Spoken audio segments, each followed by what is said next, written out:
Halloween curse spiel, you know? Just thought it was some kiddie scare tactic or an excuse to binge on horror movies. But man, after what went down last year, I swear I'm not even peeking out my window this October 31st. I gotta get this off my chest, though I ain't no writer, so bear with me here. It was Halloween night, and I was coming back from a friend's place. It wasn't some wild costume party or anything, just a few of us hanging out.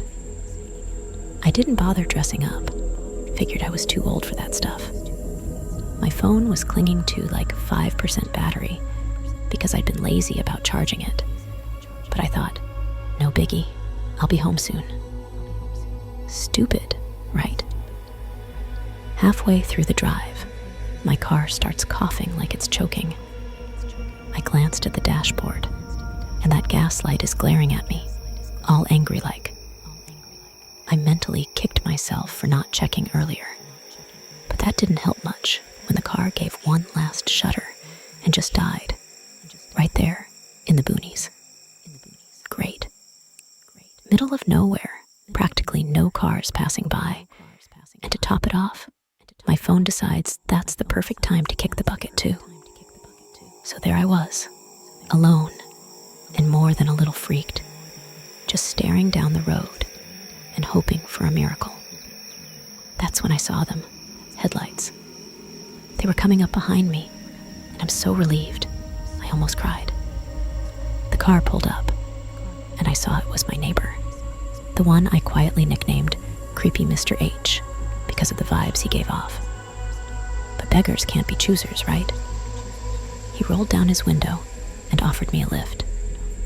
Trying to lighten the mood, I called him my Halloween savior. God, if only I'd known. I hopped in, thanking him profusely, but then things got weird. Instead of heading back to town, we were going further out into the countryside. I tried to make small talk, mask how my nerves were dancing the Macarena. He wasn't saying much back, just kind of grunting and nodding. I knew the area pretty well, and this was not, by any means, a shortcut. I asked him, trying to keep my voice steady, where we were heading. He muttered something about knowing a faster way.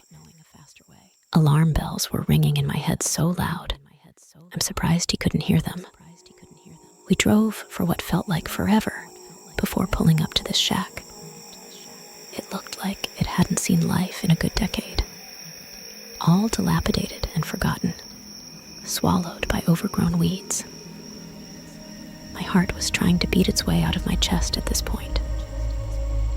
He killed the engine, turned to me with this grin that didn't reach his eyes, and told me he had something amazing to show me, a real treat. Every horror movie I'd ever watched was playing a montage in my head.